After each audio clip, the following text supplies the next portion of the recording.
21वें श्लोक की संक्रांति टीका चल रही थी।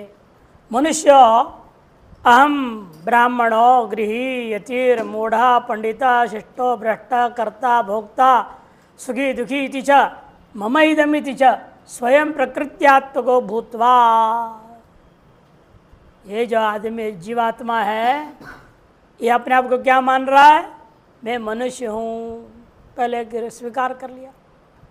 फिर मैं ब्राह्मण हूँ, गृहस्थ हूँ अथवा यति हूँ, मूढ़ हूँ या पंडित हूँ, शिष्ट हूँ या भ्रष्ट हूँ, करता हूँ भोक्ता हूँ, सुखी हूँ दुखी हूँ, यह मेरे हैं, मम इदम, यह मेरा है और मैं इनका हूँ। इस प्रकार से स्वयं जो है प्रकृत्यात्मक होकर के न प्रकृति के साथ तादात्म्य होकर के तद्धर्मान जन्म जरा जाति वर्णाश्रमादीन पुण्य पापादीश्च स्वधर्मत्वेन अनुभवती। जो प्रकृति के धर्म है, जन्म जरा मृत्यु आदि, जाति है, वर्ण है, आश्रम है, पुण्य पाप है, इतने सारे चीज़ों को अपना धर्म मान लेता है। प्रकृति के धर्मों को अपने में आरोपित कर लेते हैं, ये अध्यास है। और अपना धर्म को प्रकृति में डाल देता है। प्रकृति को चेतन समझ रहा है, खुद को जड़ समझ रहा है, उल्टा कर लेता है। आत्मेन्द्रिय मनोयुक्तम भोक्ता इत्याहुर मनीषिणः, ये श्रुति प्रसिद्ध द्योतनार्थ ही शब्द। पुरुष प्रकृतिस्थो ही आया है एतार श्रुतियों को उद्धृत करने के लिए, श्रुति प्रसिद्धि को द्योतन करने के लिए। अयमेव क्षेत्रज्ञ से आत्म संसारो, यही क्षेत्रज्ञ आत्मा का संसार है। यद स्वयं अन्य आत्म को भूत्वा अन्य धर्मान सतोपि असतश्च आत्मत्वेन मन्यते। यही इस क्षेत्रज्ञ आत्मा का संसार है जो स्वयं अन्यात्मक हो जाता है, मैंने प्रकृतिस्थ हो गया, प्रकृत्यात्मक हो गया, शरीर से तादात्म्य हो जाता है, हो करके अन्य धर्मों को विद्यमानो अविद्यमानो सबको आत्मत्वेन स्वीकार कर लेता है। ननु अक्रियस्य असंगस्य आत्मना प्रकृति तादात्म्य आपत्तौ तदीय धर्म कर्म स्व आत्मत्व अनुभूतौ च को हेतु। जो अक्रिय है, असंग है आत्मा, और प्रकृति से तादात्म्य कैसे हो गया और उसके धर्म कर्म आदियों का अपने आत्मत्व ने कैसे अनुभव कर रहा है? इसमें क्या कारण है? कोई है तो इत्याशंका आकांक्षा माह कारणम गुणसंगो अस्य साक्षात विद्वद्भिर आत्मत्वेन अनुभूयमानस्य कूटस्थ संग चिद्रूपस्य आत्मनः। ये जो साक्षात विद्वानों के द्वारा आत्मत्वेन अनुभूयमान है, कूटस्थ है, असंग है, चिद्रूप है, ऐसे आत्मा जब सदसद योनि जन्मसु, सदसद योनि जन्मसु, सद्योनियो देव ऋषि ब्राह्मण आदि पुण्य योनियो, असद्योनियो रक्ष पिशाच स्वपाक पशवादि पाप योनियो, तासु जन्मनि तेषु इति सदसद योनि जन्मसु।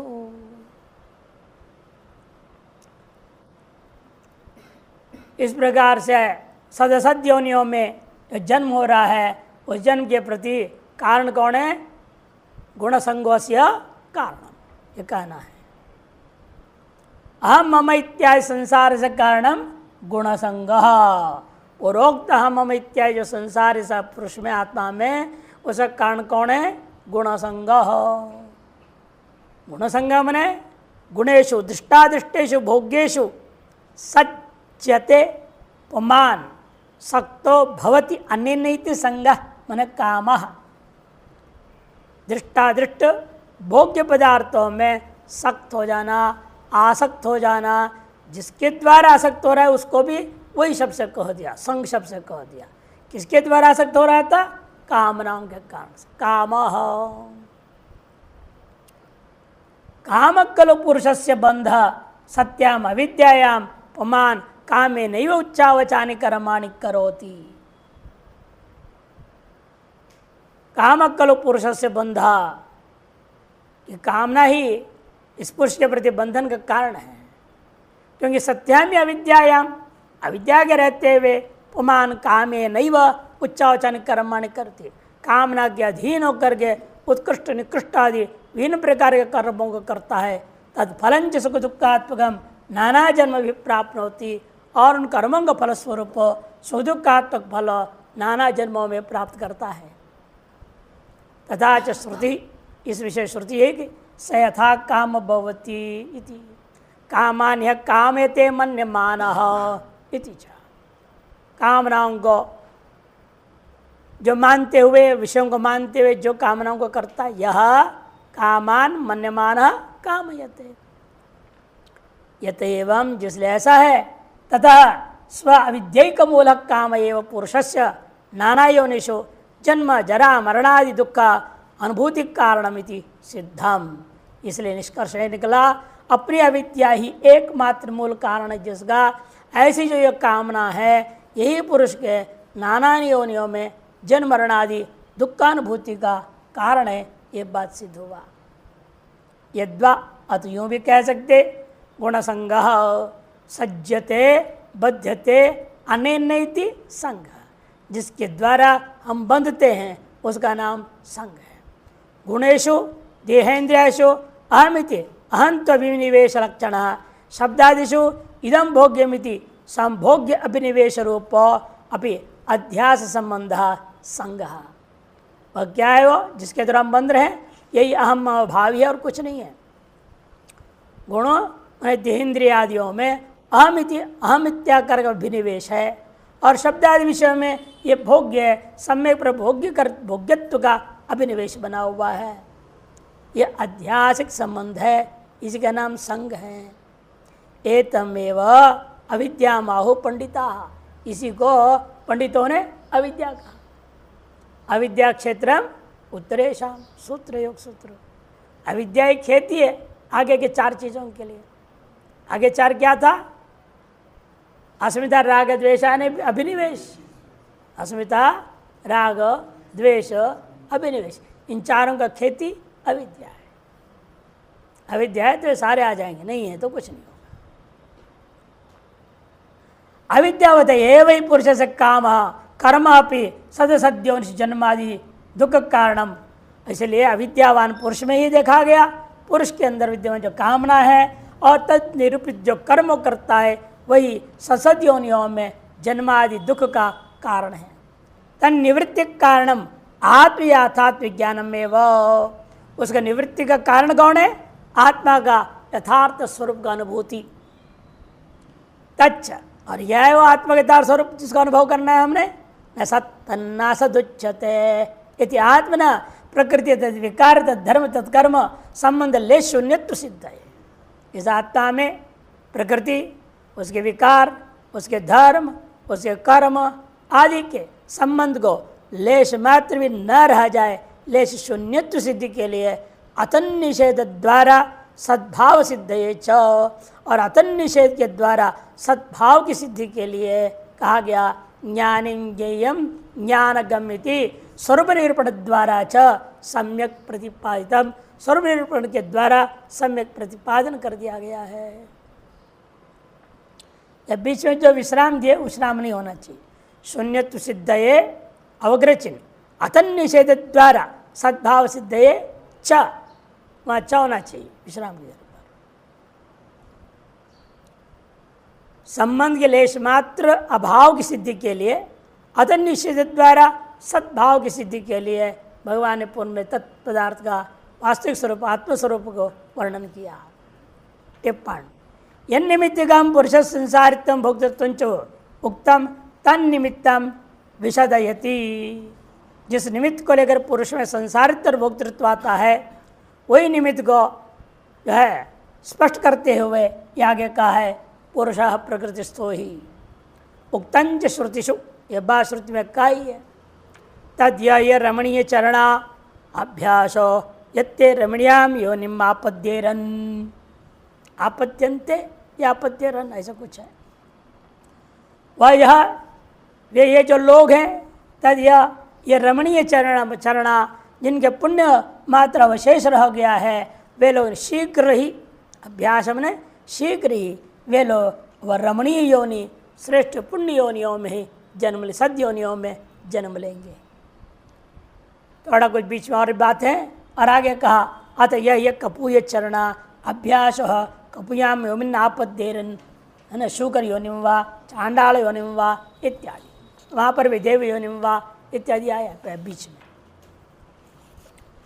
जो जिनके जो कपूय चरणा पाप मात्र शेष रह गया है वह शीघ्र ही कपूया में निंदित योनि असत्य योनियाँ हैं उनमें जन्म को प्राप्त करेंगे। अत्रापि च यहाँ भी आगे कहने वाले हैं 14वें अध्याय के 18वें श्लोक में ऊर्ध्वं गच्छन्ति सत्वस्था मध्ये तिष्ठन्ति राजसा जगन गुण वृत्तिस्था अधो गच्छन्ति तामसा, ये कहा गया इति। काम क्रतु कर्म च क्रमेण कार्य कारण भावम प्रपद्य, इसलिए वास्तव होता क्या है, काम क्रतु कर्म च क्रमेण कार्य कारण भावम प्रपद्य, कामना होती है उस कामना की पूर्ति के लिए आप संकल्प करते हो और संकल्प के अनुरूप आप कर्म कर देते हो। यह क्रम है इनका, क्रम से कार्य कारण भाव को प्राप्त करके जन्मादि फल प्राप्ति कारणम भवती, जन्मादि फल प्राप्ति के प्रति एक कारण हो जाता है। अतः मूल कारण है कामना ही और कुछ नहीं। अतएव संसार से मूल कारणम काम एव, इस संसार का मूल कारण कामना ही है। और ऐसे ऐसे विचित्र कामना करते लोग सुन के बड़ा आश्चर्य भी होता है। एक महात्मा आए थे, वो बनारस में रहते हैं आजकल, वो कहते हैं कि भाई मैं आपको देखकर बड़ा दुखी होता था, तो मुझे देखकर आप क्यों दुखी हो रहे थे कि मैं भी आप जैसे दुबला ही रह जाऊंगा तो क्या होगा।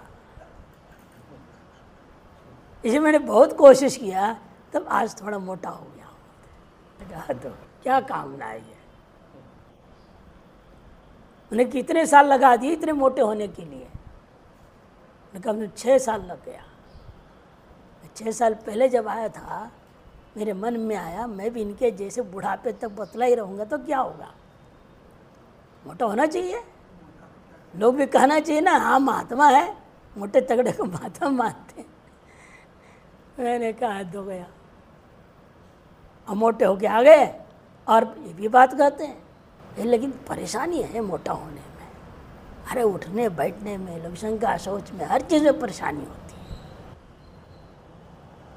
अरे दुबले हो जाओ फिर, नहीं नहीं नहीं ये मेंटेन कर। मैंने वो शरीर के प्रति उन्हें मोह हो गया, मोटा ताजा शरीर के प्रति मोह हो गया।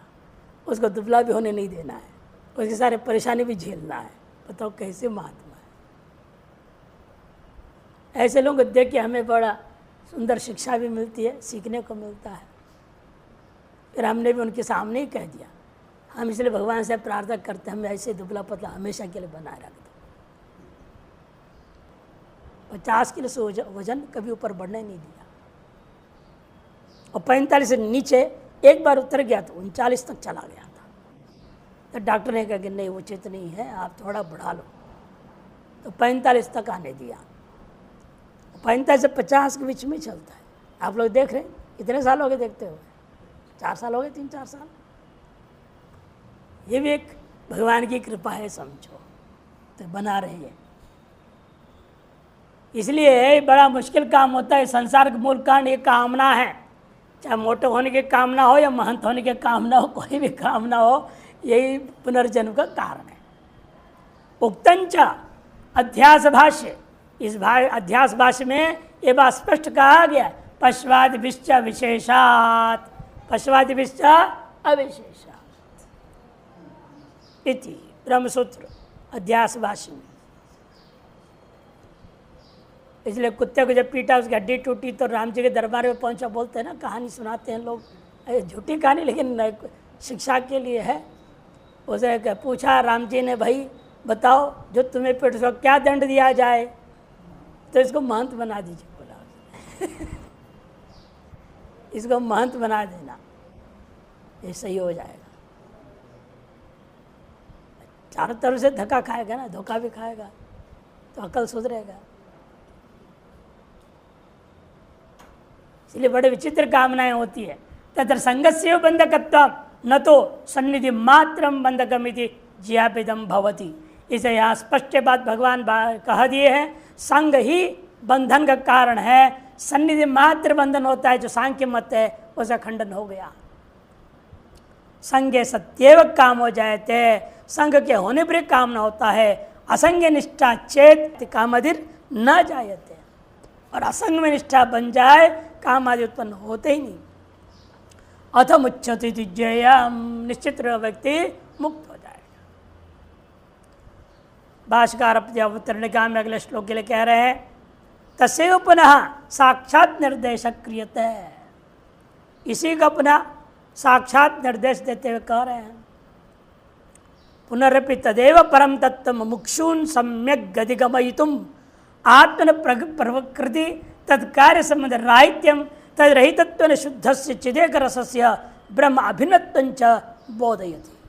थोड़ा विस्तार से दे रही है, कहते हैं वही जो परम तत्व है, मोक्षों को सम्यक प्रकार से बोध कराने की इच्छा से आत्मा का प्रकृति तत्कार्य संबंध रहितत्व, और तद्रहितत्वेन वह अत्यंत शुद्ध है, चिदेक स्वरूप है, ब्रह्म से भिन्न है क्षेत्र की जीवात्मा। यह बात को बोध कराने के लिए अगला श्लोक आरंभ करते हैं। उपद्रष्टानुमंता च भर्ता भोक्ता महेश्वरः परमात्मेति चाप्युक्तो देहस्मिन् पुरुषः परः। उपद्रष्टानुमंता च भर्ता भोक्ता महेश्वरः परमात्मेति चाप्युक्तो देहस्मिन् पुरुषः परः। उपद्रष्टा अनुमंता च, ये उपद्रष्टा है, आत्मा जो है समीप में स्थित होकर के ही वास्तव में संग करता नहीं, कहने के विपरीत होगा। संग भी वास्तव में करता नहीं, समीप में स्थित होकर के दृष्टि भाव में रह जाता है, साक्षी भाव में स्थित होकर के अनुभव करता है। अनुमंता च कहते हैं, और अनुमोदनम इति अनुमननम, अनुमोदन करता है। प्रकृति जो भी करना चाहते हैं हाँ करो, हाँ करो, ना किसी बात की नहीं है। आप कैसे भी काम ना करेंगे, अंदर से परमात्मा ना नहीं बोलता है। हाँ यदि बहुत ही गलत काम करने जा रही हो, अधर्म करने जा रही हो, तो पहली बार मना कर देते हैं, अंदर से आवाज़ आता है मत करो, ठीक नहीं, गलत है। लेकिन आप अपने काम वासना की वजह से उसको पूरी करने में लग जाते हैं, तो फिर रोकते नहीं, इसका अनुमंता हो जाते हो, अनुमोदन करने वाले हो जाते हैं। जो आप कर रहे हैं गलत सलत, उसका अनुमोदन कर देते हैं, क्योंकि वो सर्वभूत हित रहता है ना, सर्वभूत हितैषी है वो। तो पहले हित में आपको अंदर से संदेशा देगा, नहीं मानोगे फिर आपकी मर्जी बोलेगा। हम लोग के पास भी आते, लोग पूछते तो भाई हमारे हिसाब से शास्त्र दृष्टि से अंत प्रेरणा से आ रही है बात, मानो तो मानिए, नहीं मानो तो आपकी मर्जी है, जो करना है करो आप, कौन मना करना है। हमारा काम हित में बोलना है, बोल दिए। जैसे डॉक्टर आपको हित में बोल देता है ये दवाई खाओ, ये नहीं खाना, ये खाना, भोजन में ही नियम बता देता है। अब पालन करो न करो, दवाई खाओ न खाओ, आपकी मर्जी है ना। वो आके थोड़ी खिलाने आएगा आपका घर, वैसे हम थोड़ी पकड़ के गर्दन आपकी जबरदस्ती कराएंगे कोई काम है, तो आपकी मर्जी होती है। अनुमंता अनुमोदन कर देंगे। और भरता च, भरण क्या है, देहेंद्रिय है कि नहीं, आदि मन बुद्धि इंद्रिय मनोबुद्धि आदि सहतों का जो है चैतन्यात्म पारार्थ्य न उनको प्रवृत्त कराना, निमित्त हो जाना, चैतन्याभास के द्वारा निमित्त हो करके भरण पोषण उनका भी संभालना, इसका नाम भरता।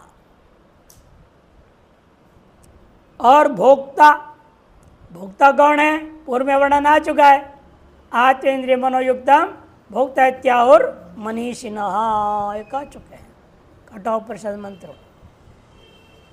महेश्वर, महेश्वर सर्वात्मा होने से स्वतंत्र होने के नाते मांस सौ ईश्वर स्थिति महेश्वर, जिसलिए वह किसी वास्तविक संबंध नहीं रखता, उपद्रष्टा अनुमंता भरता भोक्ता है, अतएव वह महेश्वर है। जिसलिए महेश्वर है वह साक्षात परमात्मा ही है। परमात्मा इति च अपि उक्तो, ऐसा भी उसको कहा गया है। देह अस्मिन्, अतएव शरीर में जो आत्मानुभव में आ रहा है आपको, वह और कोई नहीं है, वह पर पुरुषः, और सर्वनिरतिशय सर्वनिरपेक्ष निर्गुण निराकार और पुरुष परम पुरुष ही है। शंकर भाष्य उपद्रष्टा समीपस्थ सन दृष्टा, समीप में स्थित होकर के दृष्टा, मैंने स्वयं अव्यापृता, स्वयं किसी व्यापार से संबद्ध न रहते हुए, यथा ऋत्विक यजमानेषु यज्ञचन व्यापृतेषु तटस्थो अन्यो अव्यापृतो यज्ञ विद्य, तटस्थो अन्यो अव्यापृतो, पहले यज्ञ कर्म व्यापृतेषु, स्वयं अव्यापृतो, व्यापार नहीं कर रहा है, व्यापार का ही व्यापृत प्रत्यय हो गया ना, घय होगा तो व्यापार, अगता प्रत्यय व्यापृत, मन इसमें घुस गया, शामिल हो गया व्यापार में, एकीभूत हो गया, इसकी व्यापृता होता है। स्वयं अव्यापृत आत्मा है। जैसे दृष्टांत दिया, ऋत्विक लोग जो है यजमान हो, ऋत्विक यजमानेषु, ऋत्विक और यजमान यज्ञ कर्म व्यापृतेषु, वो लोग क्या कर रहे हैं? यज्ञ कर्म में लगे हुए हैं। और एक व्यक्ति अलग है, तटस्थो अन्यो, दूसरा है जो तटस्थ है, अव्यापृत है, यज्ञ कर्म में दीक्षित नहीं यजमान रूपेण, या वर्ण की आय भी नहीं है ऋत्विक रूपेण, न ऋत्विक न यजमान है, वो अलग है, बाहर खड़ा है, तटस्थ है, लेकिन यज्ञ विद्या में कुशल है। वो सब के त्रुटियों को भी समझ रहा है, गलतियों को भी समझ रहा है। ब्रह्मा नहीं, ब्रह्मा भी तो ऋत्विक कोटि में आ गया और वर्ण हो गया, वो दक्षिणा ले रहा है, वो तटस्थ नहीं है, वो उसकी दक्षिणा तय है। हाँ, उसका वही काम के लिए पैसा है, इसीलिए जो है वो उन सब को छोड़ के उन सबसे अलग को बोल रहे हैं, जो तटस्थो अन्यो अव्यापृतो यज्ञ विद्या कुशल ऋत्विक यजमान व्यापार गुण दोषाणाम ईक्षिता, ऋत्विक के और यजमान के व्यापारगत गुण और दोष उन सब का ईक्षण कर रहा है, देख रहा है। तद्वत् उसी प्रकार से अनष्टन्यो अपिचा कशीति, वह अनशन उपभोग में शामिल नहीं है, वो फिर देख रहा है सबको, तटस्थ है। तटे स्थित ही वह तटस्थ, ऐसे कोई बह जा रहा है, आपको तैरना नहीं आता, क्या कर लेंगे आप? तट में खड़े हो देखते रहेंगे, जाने दो। बताया ना, एक बार एक पंजाबी ड्राइवर था, उसका हेल्पर जो होता है क्लीनर, वो भी पंजाबी था, थोड़ा मस्त था, थोड़ा शायद सवेरे सवेरे चाय पी ली होगी ज़्यादा, और गाड़ी वाला पीछे कर रहा था, वो आन दो कह रहा था, आने दो आने दो। वो नीचे जाने लगा, ए क्या हो रहा है, जान दो जान दो, जाने दो, गड्ढे में जा रहा है, जाने दो। पहले पीछे आ रहा है तो आन दो, और जाने लगे तो जान दो। वैसे यहाँ पर भी हो रहा। तटस्थ आदमी क्या करेगा? बह रहा है तो बह रहा है, अब जाने दो, मरने दो। उसे कोई लेना देना नहीं, कोई जी रहा है, चाहे मर रहा है, चाहे डूब रहा है, चाहे कुछ हो रहा है, क्या लेना देना। तट में स्थित आदमी दोनों से अलग रहता है, अपने मस्ती में मस्त है। इसलिए कहते हैं यहाँ वह कैसा है, अव्यापृत होने के कारण से यज्ञ विद्या कुशल होकर प्रत्येक यजमान आदि व्यापार के गुणदोषों की इच्छिता है। तद्वत उसी प्रकार से कार्यकरण व्यापारेषु अव्यापृतो, कार्यकरण संघात के होता हुआ सकल व्यापारों में किसी में भी वह अव्यापृतो, स्वयं उससे शामिल नहीं होता। अन्यो विलक्षण, उससे भिन्न, उन सबसे विलक्षण है वो। तेषां कार्यकरणानां सव्यापाराणां सामीप्येन दृष्टा इति उपदृष्टा, उन कार्यकरण संघात के जो व्यापार सहित है उनका सामीप्येन दृष्टा है, इसके नाम इसलिए उपदृष्टा है आत्मा का नाम। अथवा यूं भी व्याख्या कर सकते हो, देह चक्षुर मन बुद्ध्यात्मानो दृष्टारा, देह चक्षु मन बुद्धि इत्यादि आत्माओं का दृष्टा है। तेषां बाह्यो दृष्टा देह, उन सब का एक बाह्य दृष्टा देह होता है। ततो आरभ्य आंतरतमश्च प्रत्यक, उनसे भी आरंभ करके आंतरतम होकर के जो प्रत्यक तया विद्यमान है वह समीप आत्मा का नाम उपदृष्टा। ये प्रत्येक आत्मा जो आपका अंतरात्मा है उसी का नाम उपदृष्टा हो गया। यथा परो अंतरो नास्ति, जिससे परो अंतरो नास्ति, पर से अंतर नहीं है, दृष्टा सो अतिशय सामीप्येन, वह इसलिए अतिशय सामीप्येन दृष्टत्वाद उपदृष्टा स्यात्, दृष्टा होने से उसको उपदृष्टा कह दिया गया। यज्ञोपदृष्टवद्वा सर्व विषयीकरणाद उपदृष्टा, यज्ञ के उपदृष्टा के समान सबको विषय कर लेने वाला होने से उसका नाम उपदृष्टा पड़ा।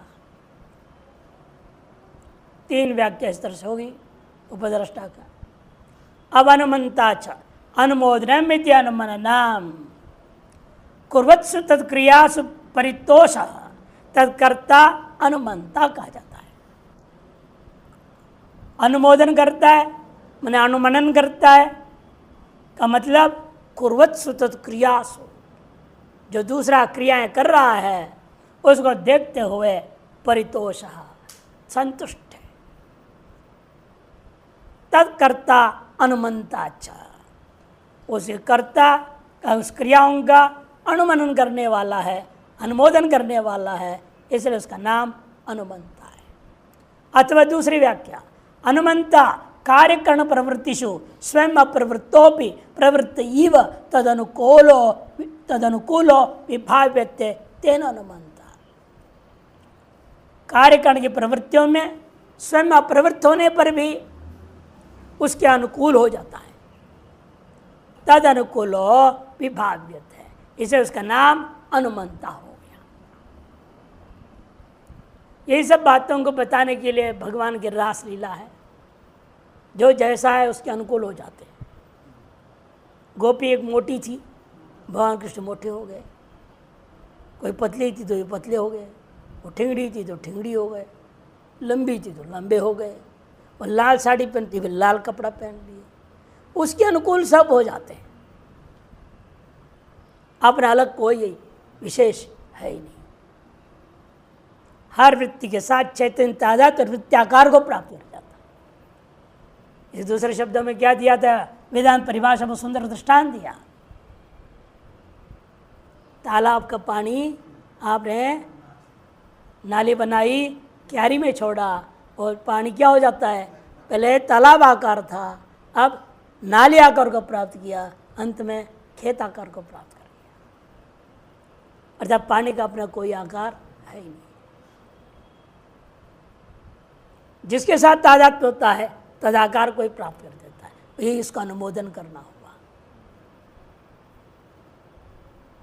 समय प्रवृत्तों की प्रवृत्ति ही वह तद अनुकूलो भी भाव्यते, उसके अनुकूल हुए के समान भाषित होने लगता है, तेना, इसे उसका नाम अनुमंता कह दिया। अथवा तीसरी व्याख्या, अथवा प्रवृत्तान स्व व्यापारेषु तत्साक्षीभूत कदाचित न निवारयति इति अनुमंता।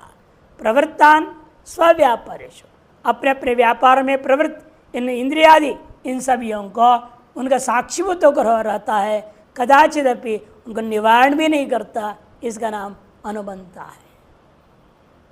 यहाँ भी 3 व्याख्या कर दी है। भर्ता भरणम नामा देहेन्द्रिय रा हो गया, इंद्रिय रा हो गया, इंद्रिय मनोबुद्धि नाम, देह इंद्रिय मन बुद्धि नाम सहता नाम, जो संघात भाव को प्राप्त हुए हैं उनमें चैतन्यात्म पारार्थ्यन निमित्तभूतेन चैतन्याभासा नाम यत् स्वरूप धारणम तच्चैतन्यात्म कृतम एव इति भर्ता आत्मा इत्युच्यते हैं। उन संघात को चैतन्यात्म के पारार्थ्य के होने के कारण से निमित्तभूत होकर चैतन्य के आभासों का स्वस्वरूप का धारण तच्चैतन्यात्म कृतम एव, वह चैतन्यात्मकृत ही है, इसलिए ऐसे चैतन्य को भर्ता आत्मा कहा जाता है इत्युच्यते। एक ही अर्थ किया यहाँ, भोक्ता अग्निष्ठवत् नित्य चैतन्य स्वरूपेण बुद्धे है सुख दुख मोहात्मका प्रत्यय सर्व विषय विषया चैतन्यात्मग्रस्ता इव जायमाना विभक्ता विभाव्यन्ते इति भोक्ता आत्मा उच्यते है। इस आत्मा को भोक्ता इसलिए कहते हैं क्योंकि ये अग्नि की उष्णता के समान, जैसे अग्नि की उष्णता लोहे में तादात्म्य हो गया था, लोहे में जलन आदि क्रिया दिखाई दे रहे थे, उसी प्रकार से नित्य चैतन्य स्वरूपेण बुद्धि और उसके व्यापार क्या है, सुख दुख महात्मक प्रत्यय सर्व विषय विषय सगल विषय को विषय करता हुआ चैतन्यात्मग्रस्ता, चैतन्य आत्मा से ग्रस्त है, जो के समान है, ग्रस्त इव जायमाना उत्पन्न होता हुआ विभक्त होकर के भाषित होता हुआ उन सब का वह प्रकाशक और भोक्ता है, इसलिए कहा गया। यहाँ एक ही व्याख्या किया, महेश्वर सर्वात्मत्वात् स्वतंत्रत्वाच्च महान ईश्वरश्चेति महेश्वर, सर्वात्मा होने के कारण और उन किसी के अधीन भी ना होने के कारण से आत्यंतिक स्वातंत्रता होने से उसको महान ईश्वर कह दिया गया।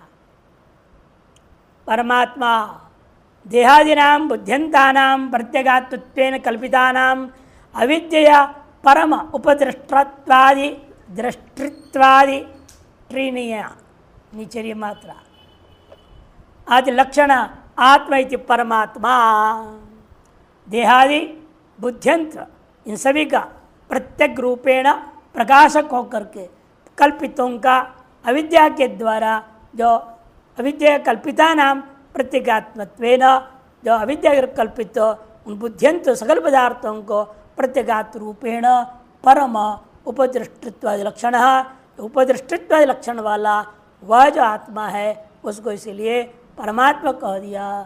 सो अंतः परमात्मा इत्यनेन शब्देन चाप्युक्त कथित श्रुतौ, वही उसी को अंतर्यामी के रूप में, परमात्मा के रूप में इन शब्दों से श्रुति में भी कहा गया है, वही शब्दों को स्मृतिकार ने इस्तेमाल किया।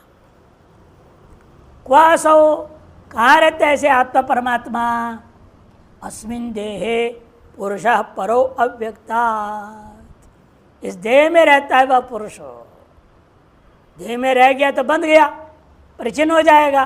कहते नहीं, पर अव्यक्त से भी परे होते हुए वह अव्यक्त कार्यबद्ध शरीर में रहने के समान अनुभव में आता है।